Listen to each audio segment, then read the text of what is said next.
Natural hair colour కోసం చూస్తున్నారా? అయితే Anoos henna and black expert వాడండి.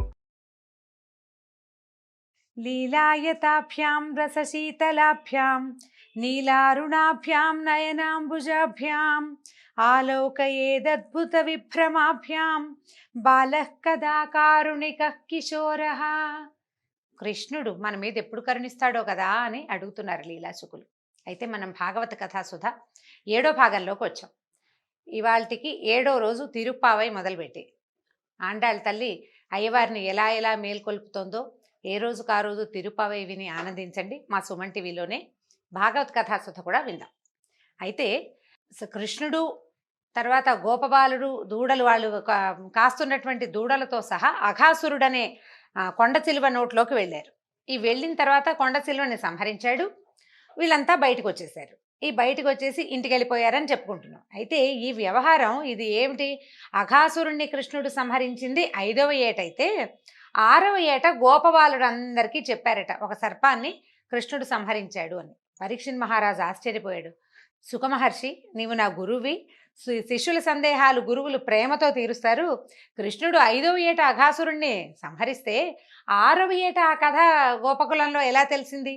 గోకులంలో సంవత్సరం పాటు విస్మయంలో ఉన్నారా గోపబాలురంతా? పైగా బోలంటారు మంది, 100 మంది గోపబాలుడు, వేల గోవత్సాలు దూడలు. వీళ్ళలో ఒకళ్ళైనా వెంటనే చెప్పలేదా? ఏడాది కాలం పట్టిందని చెప్తున్నావే, అది ఎట్లా సమంజసంగా ఉంది అని అడిగాడట. అడిగితే దీనికి చెప్తున్నారు, ఈ సంవత్సరం అనే ప్రస్తావన తేకుండా ఏడాది ఎలా గడిచిందో చెప్పలేదు, నువ్వు ఎట్లా గడిచిందో చెప్పమంటున్నాడు. సుఖమహర్షి సమాధానం చెప్తున్నాడు. రాజా, చాలా మంచి ప్రశ్న వేసావు. నువ్వు వరుసగా ఎన్నో ప్రశ్నలు అడుగుతున్నావు. దానివల్ల ఏంటంటే మనకి ప్రశ్నల వల్ల కథ లోపలికి భాగంలోకి లోతులలోకి వెళ్తాం. మనం భాగవత కథలో ఎన్నో లోతులు ఉన్నాయండి. మనం సామాన్యంగా పెద్దవాళ్ళు చెప్పినట్టు ప్రవచనంగా కాకుండా కథగా చెప్పుకుంటూ వెళ్తున్నాం. పిల్లలు కూడా వింటారన్న భావనతోటి ఎక్కువ భాగవత విశేషాలు భగవద్ విశేషాల జోలికి పెద్దగా వెళ్ళటం, సుమారుగా వెళ్తున్నాం. అయినా కూడా పరీక్షిత్ మహారాజు సుఖమహర్షిని అడిగిన విశేషాలు తప్పకుండా తెలుసుకోవాలని భావించి ఈ విషయం చెప్తున్నాను అనమాట.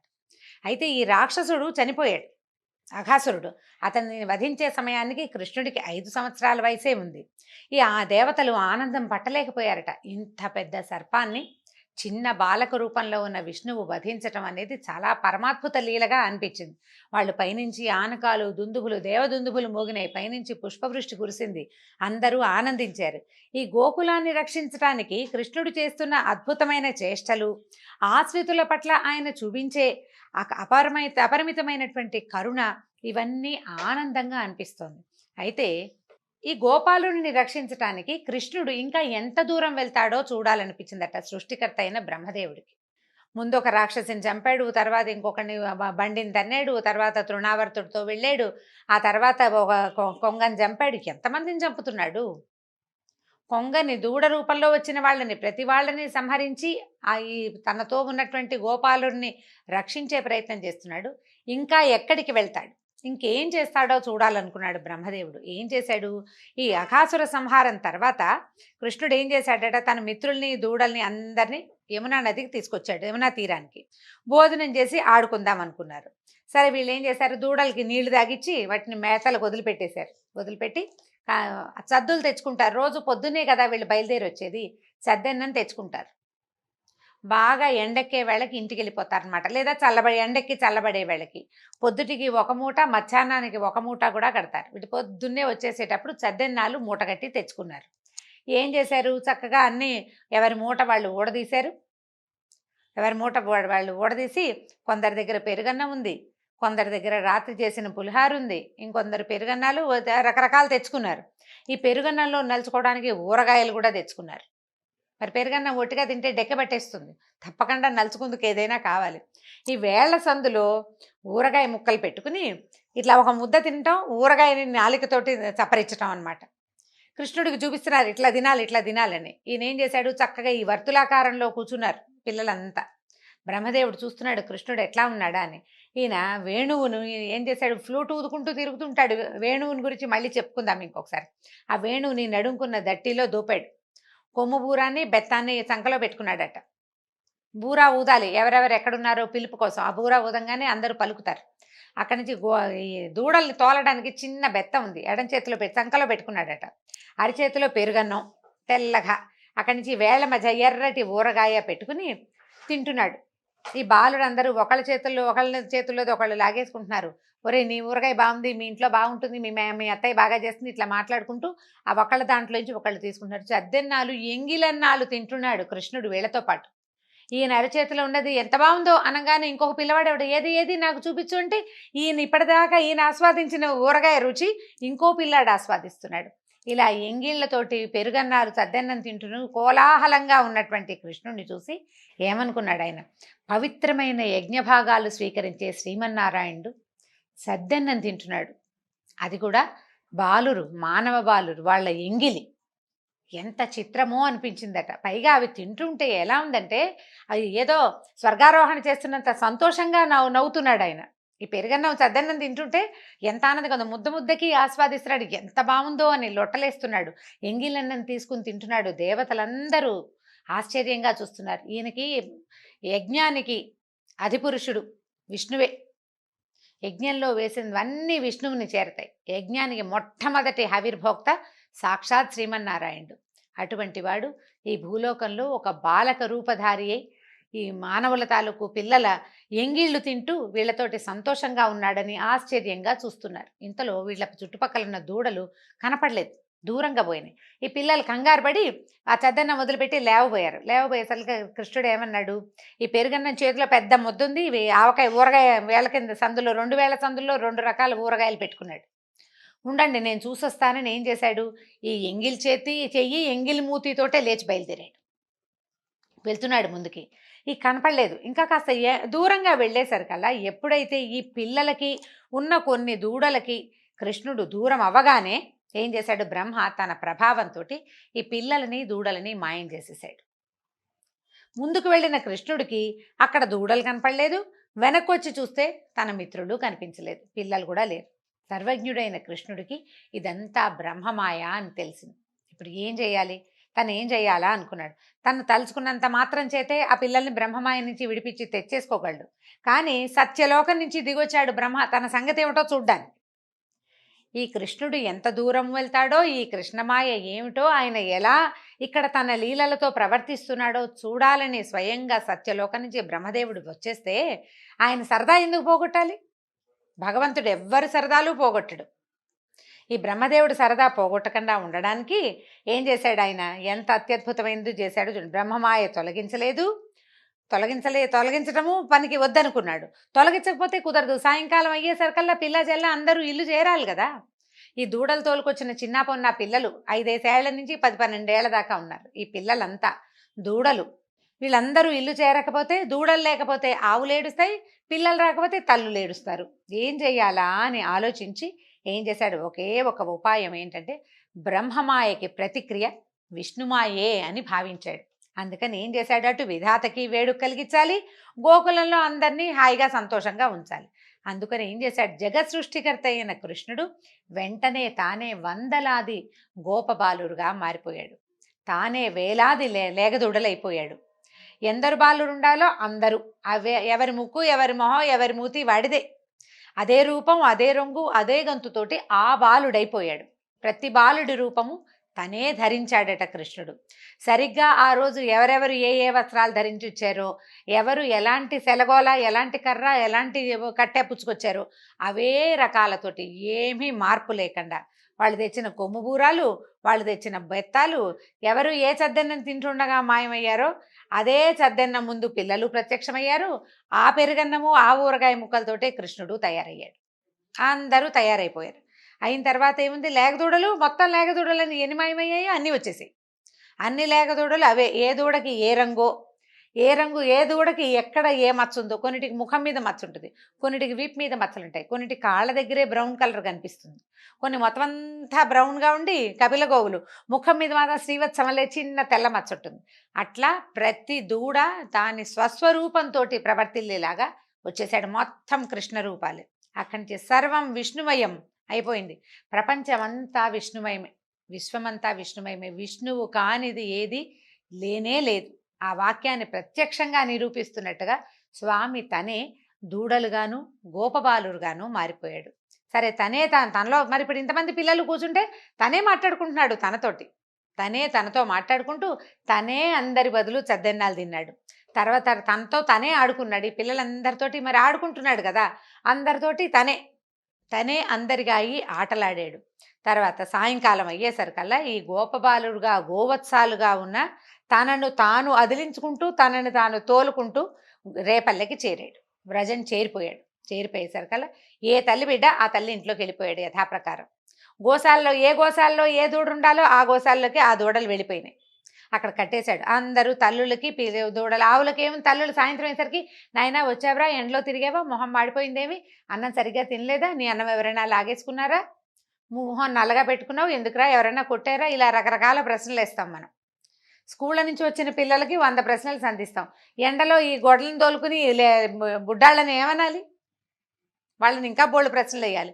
ఏ తల్లికి ఆ తల్లి ప్రశ్నలు వేసుకున్నారు, పిల్లల్ని తీర్చారు, స్నానాలు చేయించారు, ఏదో మొహాన్ని బొట్టు పెట్టి ఎవరికి వాళ్ళు అన్నాలు తినిపించుకునే ప్రక్రియలో పడ్డారు. దూడలు తల్లుల దగ్గరికి పరిగెత్తినాయి. ఆవులు పొదుగుల నుంచి వాటంతటవే పాలు స్రవిస్తూ దూడల్ని ఆనందంగా, నాకు పొద్దు నుంచి దూడని మరి ఆనందంగా ఉంటుంది కదా ఆవుకి, ఇలా అందరినీ సంతోషపెట్టాడు.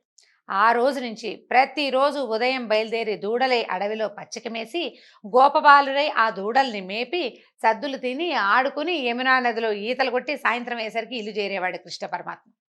ఈ వందలాది గోపబాలుడు వేలాది గోవత్సముల రూపంలో ఆయనే చేశాడు ప్రతిరోజు. అదే ఈ క్రమంలో ఎలా అయిందంటేట, ఈ భగవత్ స్వరూపమే ఈ రకంగా బాలుర రూపంలో గోవత్సాల రూపంలో ఉండేసరికి తల్లులకి పిల్లల మీద అపారమైన ప్రీతి పెరిగిపోయిందట. ఒక క్షణం పిల్లాడు అటు ఇటు కనుమరుగైతే ఒక సహించలేని తనం వచ్చేసింది.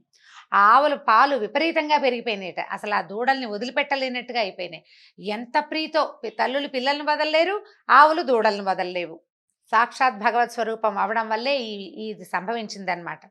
క్రమంగా రోజులు గడుస్తున్నాయి. 1 ఏడాది అయిపోయింది. అయ్యేసరికల్లా ఇంకా ఎట్లా అవుతుందంటే, ఒకరోజు బలరామకృష్ణులు ఈ లేగల్ని తోలుకుని వెళ్ళి, బలరాముడు ఉన్నాడు వీళ్లతో పాటే, ఆయన బాగానే ఉన్నాడు, ఆయనకి ఏం అవ్వలేదు. అక్కడ దూడలు పచ్చిక మేస్తూ తిరుగుతున్నాయట.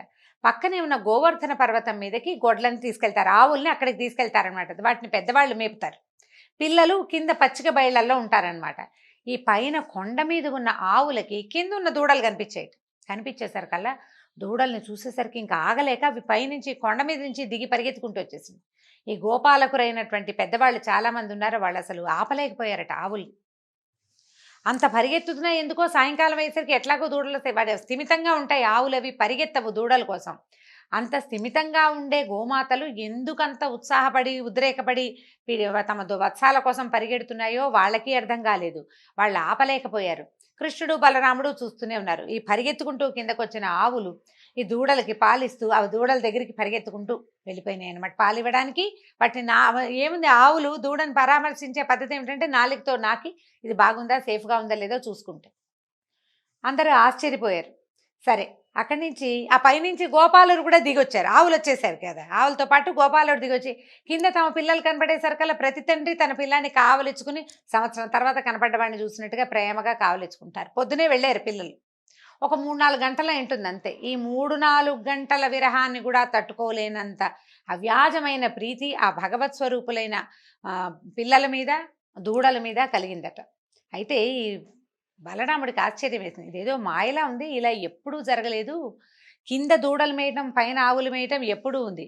పిల్లలు కిందే చిన్న దూడల్ని తోలుతూ ఉంటారు, నాన్నలు పైన ఈ గోవర్ధన పర్వతం మీద నిలబడి ఆవుల్ని మేపుతుంటారు. వాళ్ళు పరిగెత్తుకురాలా, అవి పరిగెత్తుకురాలేదు ఎప్పుడు, ఏమిటి మాయ అని. ఇలాంటి మాయ ఎవరు ప్రయోగించగలరు? ఇది రాక్షస మాయ కాదు.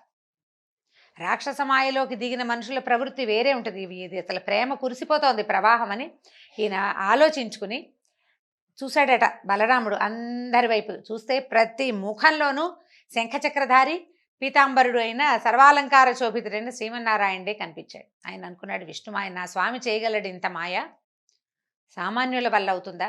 ఎవరైనా చేయగలరా? ఇంతమందిని మాయ చేయటం ఎవరి వల్ల అవుతుంది? కేవలం విష్ణుమాయకే ఇది సాధ్యమవుతుంది అనుకున్నారు.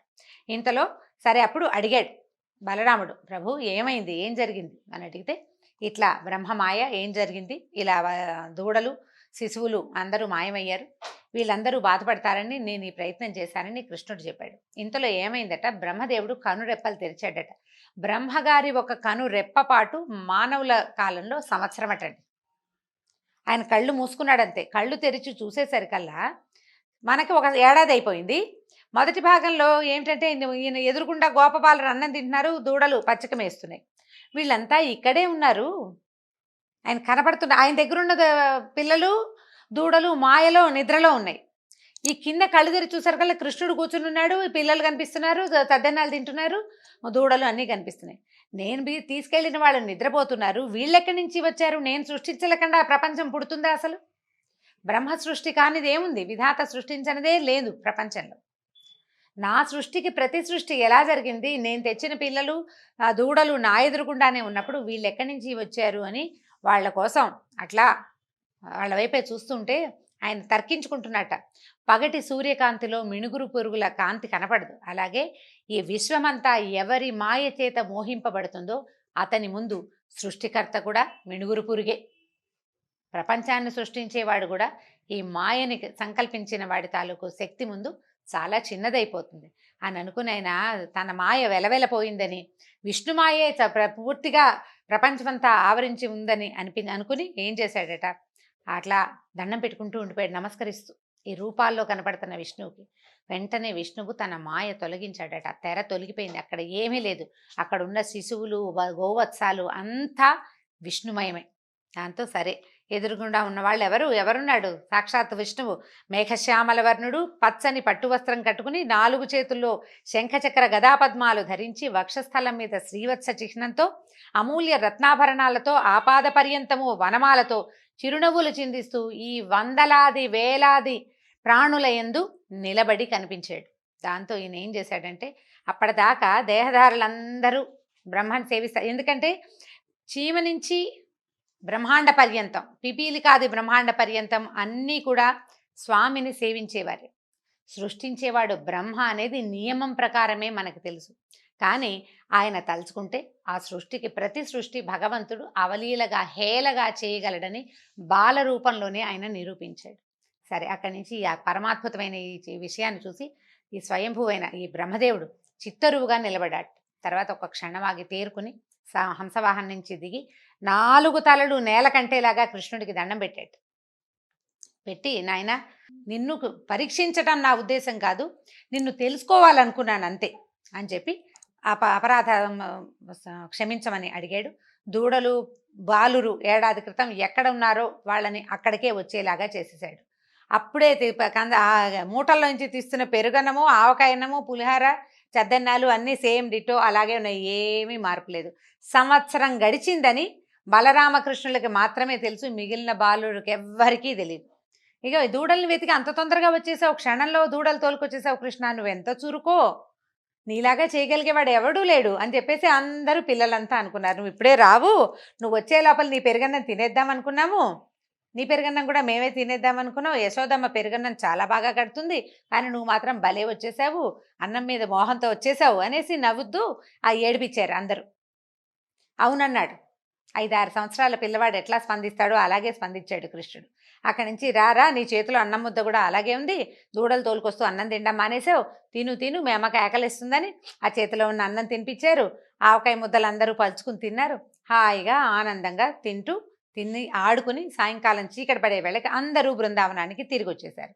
ఈ గోకులానికి చేరంగానే పిల్లలంతా రకరకాల హావభావాలు ప్రదర్శిస్తూ, ఇంత పెద్ద పాము అలా ఎలా పడుకుందో, మేము అంతకుముందు కొంగని చంపాడు కృష్ణుడు, దీన్ని చంపలేడాన్ని మేమందరం అందులోకి వెళ్ళిపోయాం, కృష్ణుడు ఇలా నుంచున్నాడు, దాన్ని ఇలా చేసేసాడు, దాని నాలుకని కాలుతో తొక్కాడు, పెద్ద మంట వచ్చింది, అది కృష్ణుడిలో లీనమైపోయిందని పిల్లలందరికీ చెప్పారు, వాళ్ళ ఇంట్లో ఉన్న వాళ్ళందరికీ.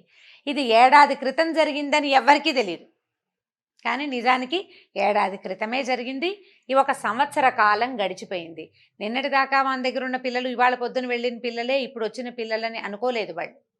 అది ఇప్పుడే జరిగిందని తల్లిదండ్రులు మొత్తం గోకులంలో ఉన్న వాళ్ళంతా భావించారు. ఆ తర్వాత ఈ సుఖమహర్షి పరీక్షిత్తుకి సందేహం ఇలా తీర్చాడనమాట.